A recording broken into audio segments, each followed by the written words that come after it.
beginning, the baby was born. God chose Mary to be the mother of God. Listen carefully. Listen to the words.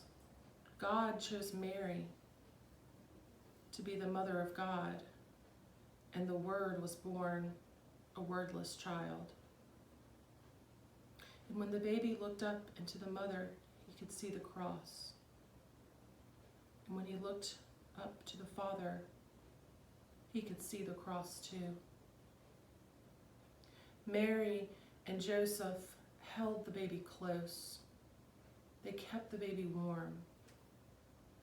They gave the baby everything the baby needed to grow, and it began to grow.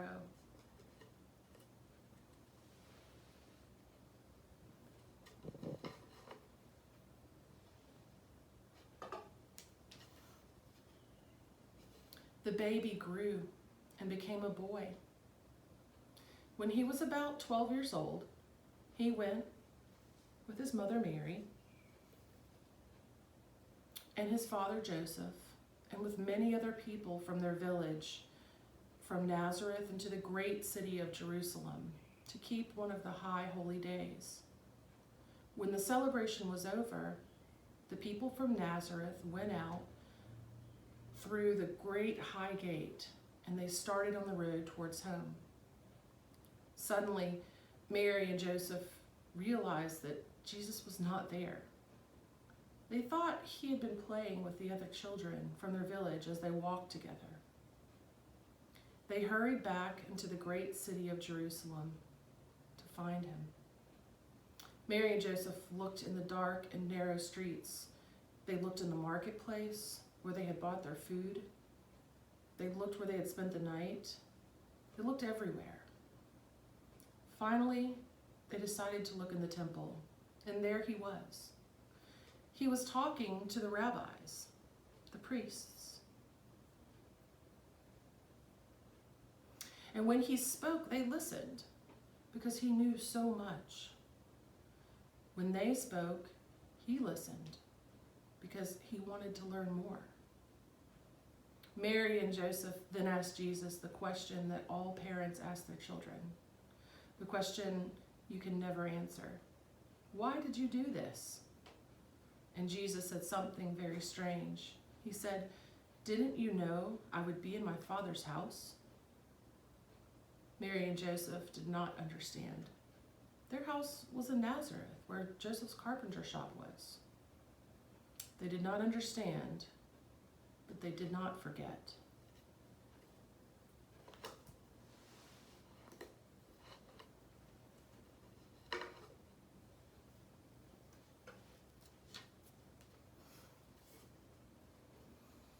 Jesus grew and became a man.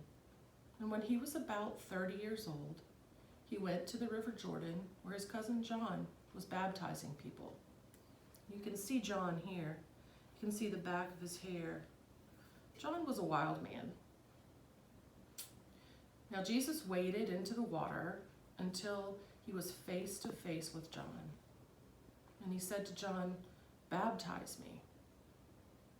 John looked at Jesus as if for the first time. Now he saw who he really was. "How can I baptize you? You are the Messiah, the one that we've been waiting for. It is you that should baptize me." And Jesus responded, "No, it is written that you will come before me and prepare the way. Baptize me." So Jesus went down into the darkness and chaos of the water. And when John lifted him up, back up into the light, there were people there who said that they saw a dove come down from heaven and come close to him. And there were also people there that day who heard a voice. They said that the voice said, "This is my beloved Son, in whom I am well pleased." After Jesus was baptized, he went on across the River Jordan and into the desert. He stayed there for 40 days and 40 nights to learn about who he was and what his work was going to be.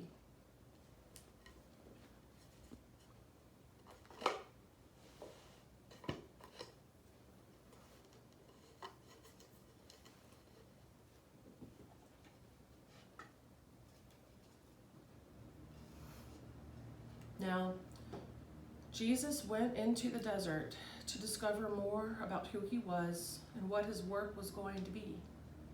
He was there for 40 days and 40 nights. There was little to eat or drink. One day, he heard a voice, and it said, "Why don't you turn one of those stones into bread? And then you can have something to eat." And Jesus said, "No.